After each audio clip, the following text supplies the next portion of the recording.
Hey, this is Mike Muir from Suicidal Tendencies, and you're listening to 89 FM, the Radio Rock. Got it. Suicide! Woo! So, hi, I'm Luiza from 89 FM, the Radio Rock here in Brazil. How you doing, Mac? I'm doing really good, actually. Thank you. So first, I want to talk about this amazing tour that's only coming to Brazil in July. That's called Nós Somos Família. You guys were performing in a lot of states here, which is already so meaningful to us. Where this idea came from, and why Brazil? Well, going back before COVID, um, I was actually went to Brazil several times, Mhm. like just going there. I did some things with Charlie Brown Jr. and stuff, and but I was just going there a lot and staying there. I was probably there for several months combined over the 2 years right before. And then we did the Infectious Groove show. I think it was October or November in 2019. And then we did the skate park opening thing Mhm. in December of 2019. And then COVID happened. And before that happened, we had a bunch of things set up all through Brazil that we were going to do that got all shut down. And while I was there, every time I was there, I met more people and more people that I liked, which is I usually don't like a lot of things and stuff. And and I don't even like myself, but yeah, there's a lot of people I really like, and I realize like you take away the language, which Portuguese is gnarly for me, but you take away the language, and I go, these are people that the ones like that I grew up with that I would be friends with, and people that I like. And there's people that I met that I would not like, but somebody that I liked and were so a similar. And so it was a great feeling. My dad said there's no better feeling than to be somewhere in the world and people welcome you and you feel like you belong, not by your attitude, but by their sincerity. And so I love that. And so when you had the opportunity to do the show in Sao Paulo, got called about that. We were trying to arrange a whole Brazilian tour with these other ideas. We go, this is the best time, except we're Mhm. going to have to fly straight from the Europe tour there. And then that week that we planned off, that everybody wanted off, we got to go back straight to festivals in the States. Mhm. But to me, it's a great opportunity. And that's the type of thing that we really like to do. And then we had the opportunity with the song to get a lot of people to sing along with it. Mhm. And so I think that's one of the things, the hardest thing to do. You can go anywhere in the world, and you could be a tourist or you can do this, but it's different when people welcome you. And so I think that's what I love about a lot of the Brazilians that I love. And that's why this is really important to us and why to be honest, kind of bummed, with Porto Alegre, sorry, Yeah. when that whole thing happened, it really kind of hit everybody hard. And Mhm. the other guys in the band, they don't know, they haven't, more about Brazil. Everybody knows Apollo and Rio and Mhm. that type of thing. But, I told them and they're like, oh, wow. Mhm. And it was really hard because we got so many messages from people, please do the show. Please don't, do the show. We need some normalcy and stuff. And, we try to talk to the promoters, try to say, is there a way we can do something free, some this and that? And they just said with the logistics, it just can't. We'll have to do it later. But we're hoping to do something like we doing a Sao Paulo there afterwards Mhm. when things are that and stuff. So that's the only kind of sad thing about it, so but we'll be back. But so weird that you're involved. Like that was the probably the one of the few times that I heard someone like truly saying with passion, like how much they like Brazil. That's so nice to hear. Thank you. Well, it's funny because we joke about it. It was a joke, and I go there a lot, and people are like, "Is that Mike? That's Mike?" And he's like, "Well, what's he doing? Are they playing?" And they're like, "Nope." And then 3 months later, or whatever, see me again. What are you playing? He's like, "Has he got a Brazilian girlfriend?" It's like so many people said, "Man," they go, "Dude, you're the only guy I know here that comes here, and it's not because of a girl." So I'm like, no, I'm married. It's so it's funny how people see that, and that's the way I am too, because I don't trust people. I'm Oh. like, what the hell are they doing? What are they up to and stuff? And so I think people, when the same thing, when people meet you and you get to know them, not just in the middle school, like, dude, that fucking rocks, that type as actual people, then they do the same thing too, going like, dude, if I grew up by Mike, I'd probably be friends with him, And so that's a great thing and stuff. So really great. It's the Brazil magic, you gotta say it. Yeah, So, yeah, so this tour also marks a new lineup for Suicidal Tendencies. We have now Jay on the drums, who did such a yeah. remarkable job on Slipknot. How's been working with him? It's been amazing and stuff. When someone's in a band for as long as he was, and they're very, kind of a genre, people know him and they go, okay, he's a beast in that thing. But when you get him away playing other things, he just did. The other band I'm in with Robert, that was in Suicidal and Metallica, Infectious Grooves, and we just went to Australia and Jay did that tour, completely different music, but he's just an incredibly versatile drummer.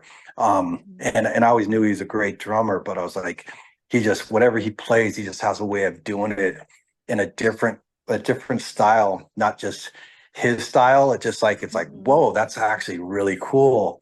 And so it's been a lot of fun playing with him.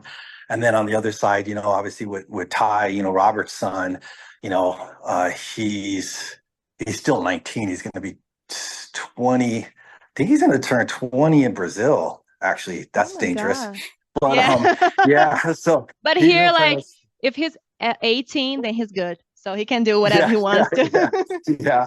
No, but he's such a really down to earth, really just really cool person. And I think the thing both of them have in common, Jay's dad, obviously was with Bruce Springsteen. So he traveled from when he was little with his dad and saw music. So I think in the same thing with Ty, they've been able to see all kinds of music. It's kind of in their DNA, so to speak, but they also been able to see the good and the bad. And there's a lot of bad in music, Yeah. not just sound, but the behind the scenes Mhm. people, just really not good people. Yeah. And so I think they made the choice. It's like, I don't want to, uh, you know, as my dad said, don't become who you don't like, Hmm.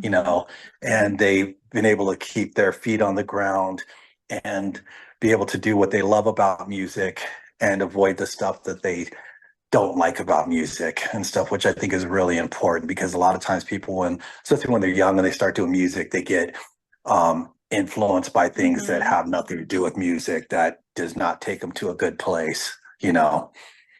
Yeah, absolutely. This kind of links up to my next question that, it's been known there's been a rotation between drummers in the meantime. Ela Casagrande was in Uh, Sepultura and joined Slipknot, and yeah, now Jay, that was in Slipknot, joined Suicidal Tendencies. yeah, And that used to have Grayson, who's now in Sepultura. And yeah. my question is, how does the adaptation work when a new member with a lot of baggage comes up? And if you think that now the three bands somehow will have a common elements because there's some like knowledge from a mutual workplace there's a new member comes with. That makes sense. Oh, yeah, yeah. No, I know it's like one of those ones where it's what do you call it, an internet moment and stuff. But we had already talked to Jay about doing the infectious grooves before any of this had happened, and I think Jay's an amazing drummer. Eloy's an amazing drummer. Grayson's an amazing drummer, and I'm happy for all of them. I think that they all have an opportunity to expand as drummers and hopefully as people and stuff.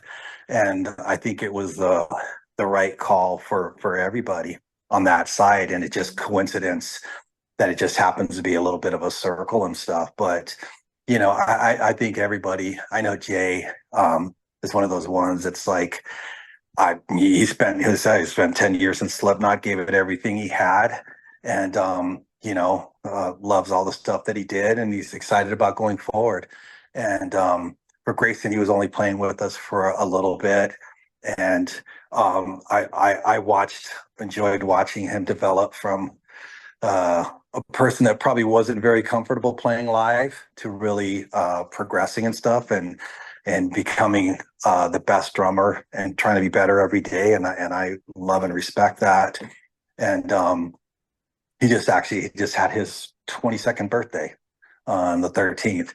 So we saw him. We just did a festival, a big punk rock festival in LA. There's like 45,000 people, and he came out and stuff. He was in town. So um, I get along with everybody pretty much and stuff. And I'm happy for everybody. And obviously, we have a band that, going from Roberts and Metallica, I saw Josh Freese was at No Values, the festival we just did. He started playing with us when Infectious Grooves when he was 17, played with Suicidal before he went on to play with, he's with Foo Fighters now, but Guns N' Roses, everybody, Brooks Wackerman. He started playing with us when he was 14, Thundercat, he was 17 when he started playing with us. There's like a list of all these people. And it's like, I love the fact that they've gone on and all done so many different things and stuff and are amazing musicians. And so, that's the same thing when we got Ty when he was young. People say it's because he's, is Robert's son. And I'm like, no, it's because he's a great bass player and he's going to be a legend. And I'm lucky to be able to play with him and stuff. So in the same sense with Jay, Jay's a little bit not as young as he was, but he's still young and he's got a lot that he wants to prove. And so that's really exciting. Like he's always going, when are we going into the studio, and it's great to be around people that really want to do what they love, and really make a message with that. So it's exciting. That's so nice to hear. Like such a uplifted upcoming. I really like your words. Okay, so I want to talk about the song that you mentioned before. There's a lot of collaboration with a bunch of Brazilian musicians, right? Yes. I can name a few. Like we got Badawi, Supla, Benegão, João Gordo, Fernanda Lira, and the list keeps going. What can you tell me about it? Because this sounds amazing. Well, a lot goes to the fact that the different times I was there, I started meeting more people. And so I wasn't as familiar with a lot of people before, and I started meeting them and knew a little bit more about them. And so we had always done, I guess, always wanted to do things that maybe are a little bit different, that it doesn't really serve a point, or when you're on a label, they're like, oh, that's too difficult. And that's one of the beautiful things about now. If there's a will, you can make it happen.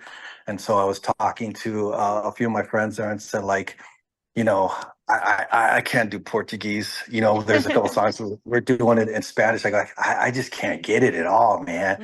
It just throws me off. And I go, I used to always say when there was all interview I saw, he goes, what about Suicidal would you wish you could do?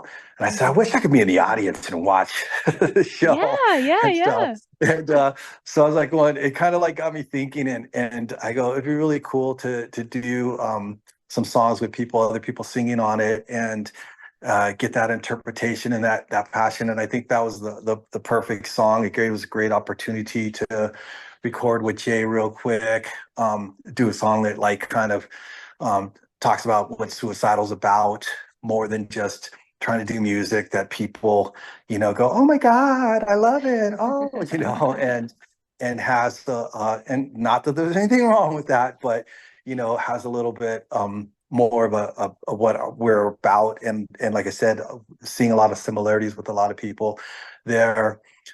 It was great. And then I'm always one of those people, I hate asking people to do things. And so there's a few people I go, oh, I wonder if they do it. And our friend Alex, he goes, let me talk to some people. Let's see who can get there. And it turned out really well. And it was actually really exciting. It was a little difficult because I'm here and there I couldn't get, we were doing shows, so I couldn't fly out there. And they're doing this. What about this and that? And it's going back and forth. And okay, let's do this. But it was really a lot of fun. And the atmosphere, from what I gathered and when I talked on FaceTime, people were so cool. It was like it was a great thing that like just proud to be a part of. And it's just like I said, that's like, there's a lot of things that you do in music, and people say, oh, you got this, you got the Grammy nominations, you got the gold records, this and that. And it's like, yeah, and that's cool, because I never thought that would happen. But there's moments where you just go like, dude, this is fucking cool, and that was just, it was just a really fucking, pardon me, use my French, but fucking cool thing, and really stoked.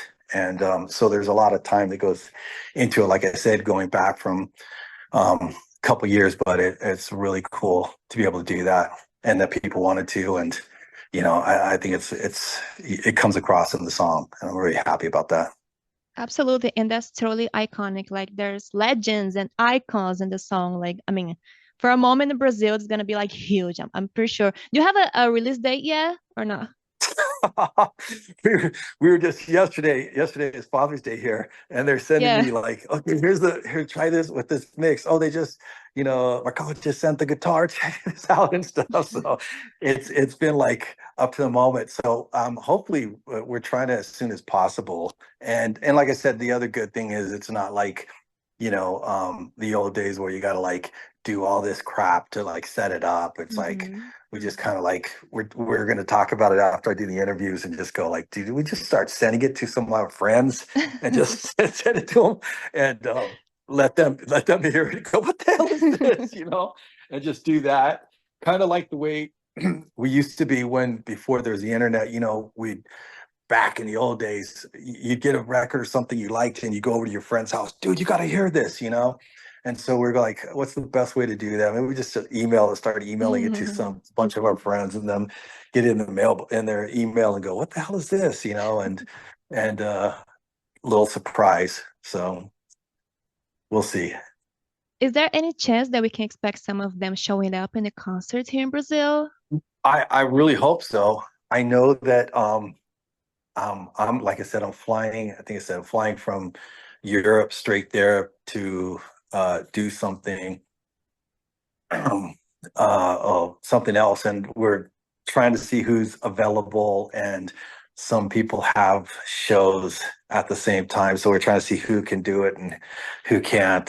But we're hoping, and I think that will be that'll be a really special moment for everybody, So I would love that. I'd love to be able to step back, go in the crowd, like I said, and go, you guys do it. I'm just gonna check this out. Fair enough. Yeah, that'd be a lot of fun. And you should also come to the radio station, because here is like the place if you're like a really rock metal fan. Because like here we're gonna welcome you guys so well. So please, like, if you have the time, we're gonna have some good times here. I'll show you. Yeah, no, definitely. I've been there a few times and love it. It's great. It's unfortunate when I'm in LA, area, and we don't have anything like that. It's kind of sad, actually, but it's great for everybody in Sao Paulo. You have a great station like that. Thank you so much, Mike. Thank you. I appreciate it. Thank you. Can't wait to see you in Brazil. Yeah, hopefully we'll see you there. Yeah, definitely. Absolutely. Okay. Hope you have a good time here. Thank you. Thank you. I will. Okay. Bye-bye. Bye. 89, a Rádio Rock.